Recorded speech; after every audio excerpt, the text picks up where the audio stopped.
So, the manifestation space on YouTube and Reddit is filled with success stories, but nobody wants to talk about their failures, failed manifestations. And I have a bit of a problem with that because it's not very transparent and it's not very authentic. And if I see one more post about manifesting is easy AF, I'm just going to lose my mind because it really isn't.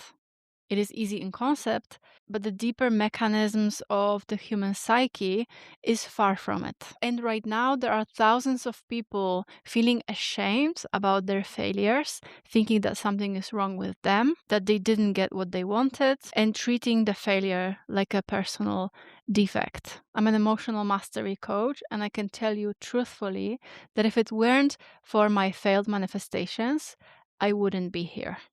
The hard truth is that we don't really learn that much from success. We learn much more from failures.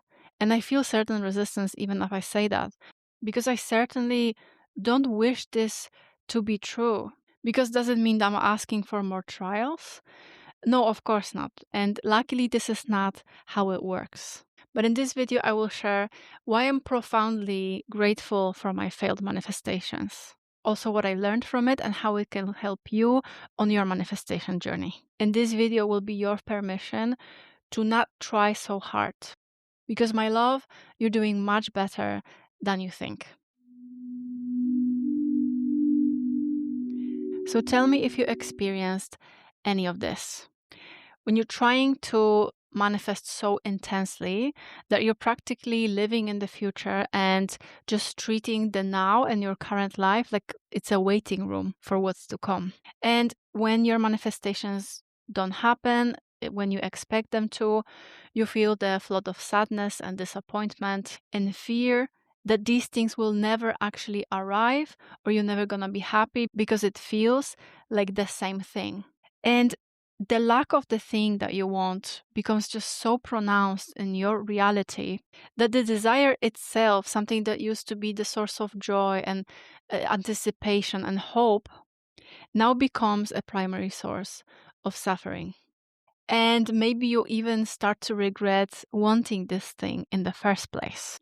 Maybe you try to suppress it or pretend that you don't care about this anymore, that you don't want it anymore, hoping that this means that you are detached, knowing too well that it doesn't really feel like surrender at all. But eventually, the feeling of this powerlessness and disappointment just becomes too much. And instead of praying for the thing, you're praying for something else. You're finding yourself praying a very specific, lonely prayer. Please just make me stop wanting this. And if all that I described in here sounds a little bit too specific, it's because that's exactly how I felt. Maybe I'm wrong, loving you feel like But this is a massive turning point because we start to catch on subconsciously that the freedom isn't really in getting the thing. The freedom is in not wanting anymore. We think that we are achieving happiness when we get what we want, when we fulfill our desire. But the spike of happiness is actually when we make the desire go away. That follows right after. We chase objects, but it's actually the freedom from chasing that feels like joy. And when we get to manifest something that we want, the desired outcomes, we feel happy for like a brief moment after that. And we think it's because we got what we wanted. But the fulfillment actually comes from something else. To have a desire is to get rid of it by fulfilling it. And that stillness that follows is what does it for us. It's when the desire vanishes, that's when we feel this joy. We feel free and happy, and turns out that maybe all we ever wanted was simply peace and not wanting, When I was trying to manifest my specific person, I tried to pretend like I'm living in the end, but I was feeling miserable. And my lowest point was the moment when I finally broke and just started begging to not want it anymore, to help me move on, that I just want to feel okay again. And it feels really zen, right? except I was crying in the pillow as I was saying that. And in that moment, as I allowed myself to feel, that was the stillness and relief that helped me reconnect to my true self. And it felt more satisfying than anything else that I manifested until that point. So that was my first real taste of the true self. And it actually came from my very own rock bottom moment. So this is exactly why I am so grateful for my failed manifestations. And now, don't get me wrong, desires are a beautiful part of life. They feel amazing when we get to experience them in our life. And they also help us expand ourselves and our experience. That gives us this sense of fulfillment and this fullness. And your desires are for you because your fulfillment includes them. So the problem isn't really in the wanting, it's in the attachment that we feel towards these things, towards the specific outcomes. It's this fixation on the lack of this thing in our life that makes us feel, incomplete without it. But you are always complete. And this is where success and failure really teaches us completely different lessons. So if there was a scenario that all I ever known in my life was success, I would still think until this day that my sense of happiness comes from having success and manifesting the things I want, that it's the source of happiness. But in reality, you are the source of fulfillment, of love, of happiness, of peace. And everything else that we get to experience is kind of like a permission slip for us to allow ourselves to feel that. But success is a bit of a trap because it fuels the ego's need for more success. And it creates this path paved with conditions that you have to keep achieving more to maintain a certain level of satisfaction in your life. And eventually, we sooner or later catch on to the fact that when we fulfill one desire, there is another one that takes its place immediately. And sometimes what appears after is this, sense of emptiness, like nothing makes sense, like something is missing. Like some people describe it as feeling dead inside. Because success is a slow path towards self-realization, which is the only thing that can actually fulfill us. And the ego keeps taking credit for it and deepening its grasp on your life. But failure, on the other side, it's like a shortcut because failure exposes for me my vulnerability and my triggers. I gained this awareness about myself and I can break the patterns that I was living with my entire life, and I can do it more quickly this way. Failure just leaves no trace of illusion that the happiness is somewhere out there, and it exposes the ego for really a whiny brat it is. While success deepens the ego's grasp, failure kind of shatters it. It has nothing to hold on to anymore. It feels like it's dying. And this is why I think that failure accelerates this surrender. When things are just so bad, when you're sitting on the bathroom floor, weeping and, asking for help, you finally stop to fix things and manifest things, but you surrender. You connect to the source. And to some of us, this truth is revealed when we are happy. We feel the closest to the source when we are grateful for these good moments and we are grounded in the present moment of joy. But for some of us, we're not going to turn towards the source until we feel miserable, until we have some suffering in our life, because we have nowhere else to go. And in this complete surrender, then you find the path to the true self, divine consciousness, the source, God, the universe, whatever you want to call it. And success can never give you that. And I actually found that it's much harder to stay, detached in the good moments compared to the bad moments. For example, I was pretty successful in training myself to not get too caught up with the negative. I can handle the sad moments, I can handle failed manifestations. But when things go really well, that's when it becomes a little bit more dangerous for me. For instance, take this YouTube channel. When it's not doing so well, I can tell myself that my worth does not depend on the subscriber count or the watch time. However, when the video starts doing really well, my ego just rushes in to take credit for it. And of course, I feel the spike of excitement. Start to feel successful, and I feel a bit of happiness, which only proves to me that happiness is found out there, outside of me.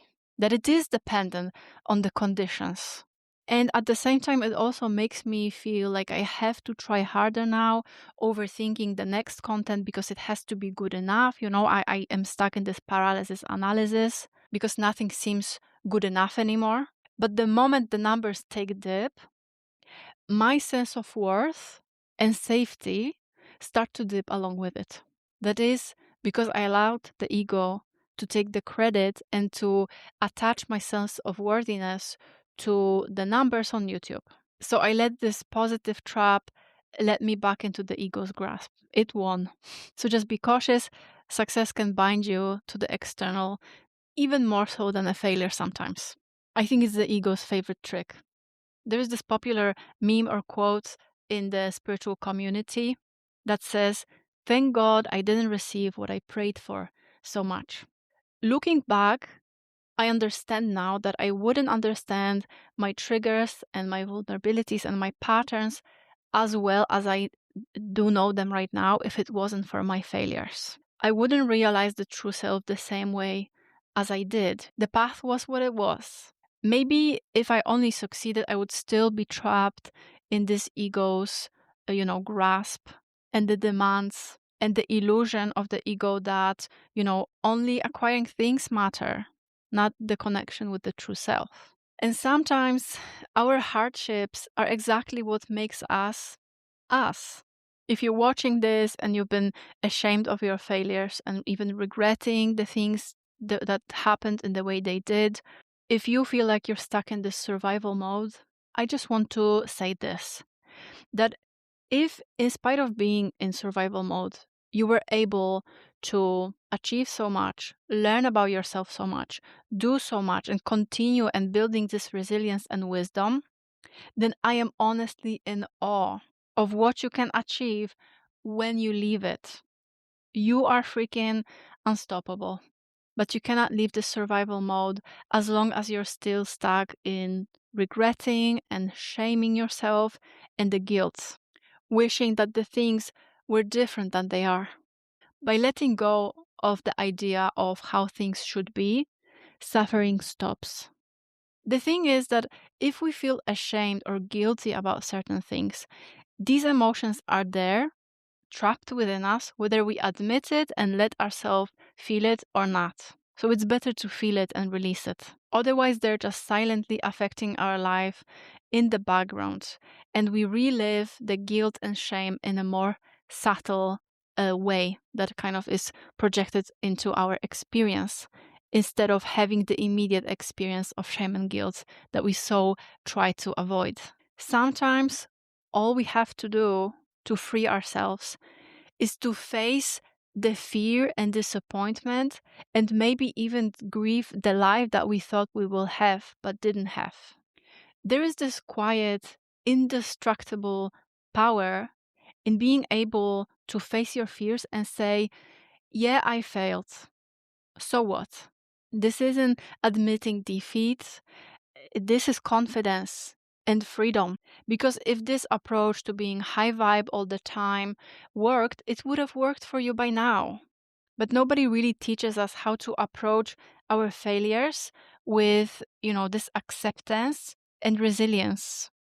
To be honest, your nervous system and your body don't really care about your desires. It only cares about your safety.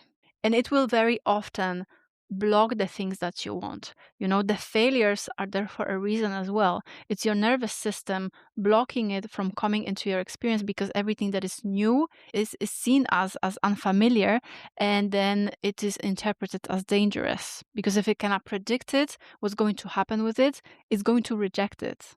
So instead of suppressing our feelings about failure, we should use it as a way to expand our nervous system. Because every time you feel without reaction and just allowing yourself for that to, naturally unfold as it should, you are expanding.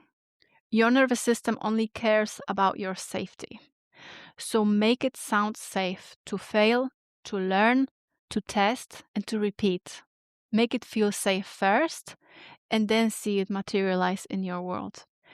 If you start to taking care of your nervous system and your emotional regulation, your percentage of failures is going to significantly decrease. When your body knows that it is safe to have the experience, either the good experience or bad experience, the resistance finally drops. And feeling whatever is here is a perfect way to help your nervous system familiarize yourself with whatever is going to happen. You've got this. You're resilient. You then this way expand your nervous system, because feeling can never harm you. It's just feeling. It's just a sensation in your body, even if it feels unpleasant. So if you want help actually releasing these emotions, experientially, not just understanding that intellectually, but working with your body, I created Nervous System Expansion for Manifesting. It helps you feel and release the emotions. If you need a hand in that, you can find the link in the description. You can watch this video next if you want to soothe yourself back into alignment and teach your nervous system that it is safe to receive what you're calling in.